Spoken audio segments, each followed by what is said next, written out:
devastation after the wildfires in Maui. One of the deadliest wildfires in the last 100 years. I think it's currently only second to the ones in 2018 in California.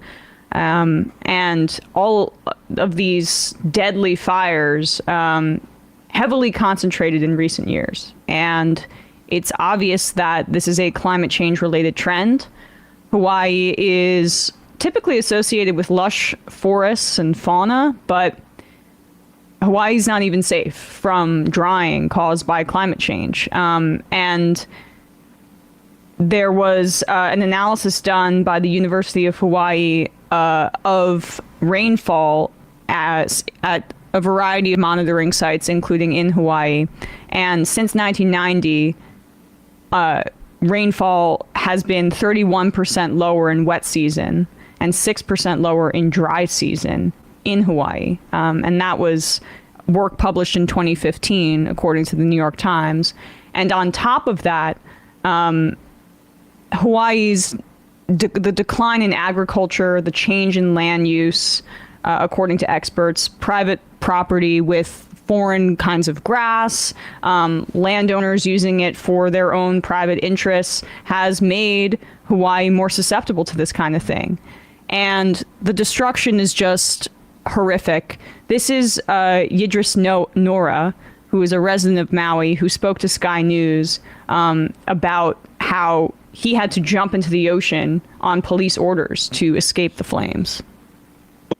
We keep hearing explosions. We were hearing screams out of a horror movie. Yeah. You know, we didn't know. We were hearing people throwing up. We didn't know where they were. The smoke was just keep getting all black. And then, you know, I called the cops again.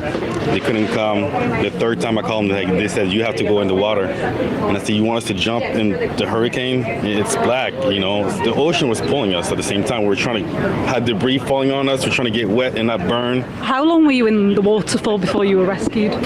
Like 3 hours, maybe, something like that. About 3. Yeah. It sounds miraculous that you were able to survive. I didn't think so. I just prayed and I said, God, please not today. I didn't know what to say. This is it. You know, I did the same thing. I was like, when I was on my back in the water going, I was like, not today, God. Not, you know, just not today, not like this. I mean, just must have been terrifying to be in the ocean and it's completely black from all the smoke and soot. Between the water and flames, it's like... I mean, they were the lucky ones, though, at the same time. Right. As I said in headlines, at least 55 dead at this point, and that number is going to continue to tick up. This is another a clip here. ABC News, they ran this segment on one of their meteorologists who is based in Hawaii, Malika Dudley, and she speaks about her experience seeking refuge from the flames. Malika Dudley, a meteorologist at our Honolulu station KITV, but also a Maui resident forced to flee with her family in the middle of the night, describing that experience in her own words. We got a call from our neighbor who said, get out of your house.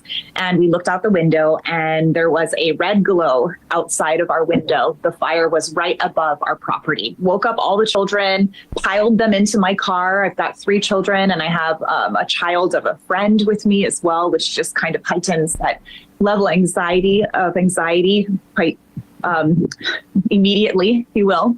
And we started to drive towards my best friend's house. We knocked on her door, woke them up at 4 a.m. And that's where we've been sheltering ever since. Unfortunately, other areas on the island are still right in the thick of it and still dealing with loss of communication. People can't get in touch with their family members. We don't know how many structures have been taken. And last night was like Armageddon. It was wild driving back along the Central Valley and seeing 2 fires up on the hill and a massive fire building over another part of the island down south in Kihei. That's what you're showing right now. And knowing that on the opposite side of the island in Lahaina, people were literally running for their lives. Could really sense the emotion in her voice there. I mean...